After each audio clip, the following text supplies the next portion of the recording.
Hi everybody, welcome back to the channel. This is Dave with Return to the Vintage. Today I wanted to talk to you about 5 things that I'm going to try to promise myself not to sell now or in the future, and hopefully it'll help you and potentially when you are out and purchasing items. Just items that just don't are not worth the time, the effort, and the cost.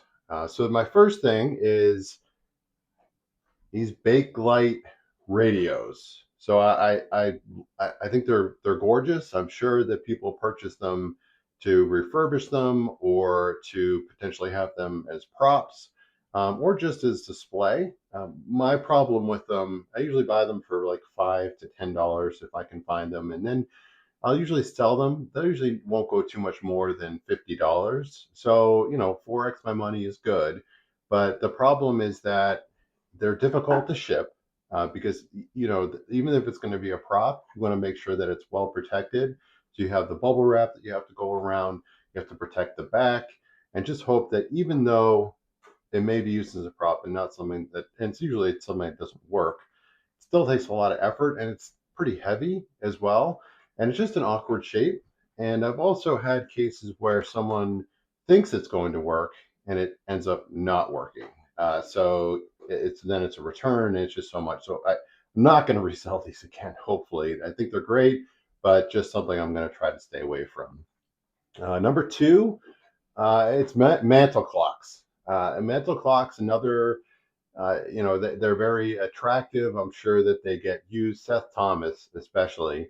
They're usually about this large. They have a nice clock on the inside. The problem is that that clock portion is fragile, and sometimes the hands will get broken off. It's large. It tends to be pretty heavy. In the back, there's also a section that pulls out, and there's some fragile parts back there. So I think just the combination of the size for the shipping, how fragile it is on the inside and on the back, and also they usually don't return a lot. And if you do find ones that are maybe a little larger and also have a bell or some sort, those are very fragile as well. So that's what I'm definitely going to try to stay away from selling. Along those similar lines are record players. Record players, they look great. They look like something that's going to sell for a lot, but they're just a pain in the butt. Usually, what you'll find is the record player bottom, and then it's even harder if you find the plastic top. They're heavy. There's the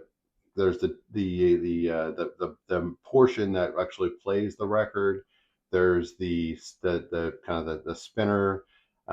It's just really heavy, and then especially if it has the plastic top to it, can really be delicate and really hard to pack.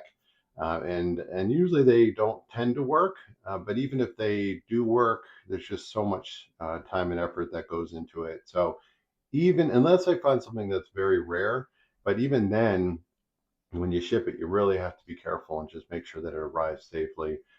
Maybe I would do like a local pickup, but I think besides that, something I'm going to stay away from. This is an example. One of my prior videos, I talked about how much I love collecting hats, especially vintage hats, but it's an example of why you don't buy what you like because they're just not going to sell well, usually for the most part. So these are examples of some vintage mesh trucker snapback hats. This is on my list of I promise I'm not going to try to sell these. The problem is that these probably about, I'd say about 2 3 years ago, they were selling really well in different sports and different themes. They're from the 70s, 60s, 70s, 80s usually, and these are in really great condition. Barely even used if used at all. But the problem is that there are newer brands, like there's a New Era brand, there's 47 brand. There's a lot of brands that realize that everyone's buying vintage hats. And so they started selling what look like vintage hats for $40, $50. And so now everyone's buying those newer versions, and only real collectors are buying these types of hats. So ultimately, these as much as I love them and I think they're great looking, these won't sell more than $15, $20 at the very most. So even though I like them, I think they're really attractive. going to stop selling these. And I have to sell them in lots now just to get them out of the house. If you do find more like starter or vintage sports hats from the early 80s, early 90s, late 80s, those do sell really well, and they probably will continue to sell really well. If I find those, I definitely try to sell them. But these types of vintage hats and snapbacks, trucker hats with the mesh in the back, no longer selling those. And my last one are beer signs. So I love beer signs. That's another thing. If you were to look around my garage, I have all types of the metal beer signs on the walls, but I have bought some that are, the larger version with a clock, or some of the ones that have fragile internal parts.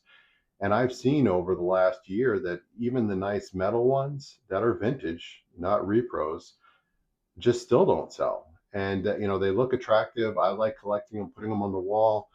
I just can't resell them. And so and especially the larger ones are just so difficult to ship. So, for me, that's another area that I like the items. I'm probably going to keep them, put them on the walls, but I'm just not buying them anymore. Just can't resell them. So, those are my five that I'm going to try to stay away from now and in the future, unless the market changes dramatically. But I think that the highlights that you can hear in that is, the cost and the return on investment. It's not there, for an item that's going to take you a long time to sell, and then a long time to package, and then a high cost to ship.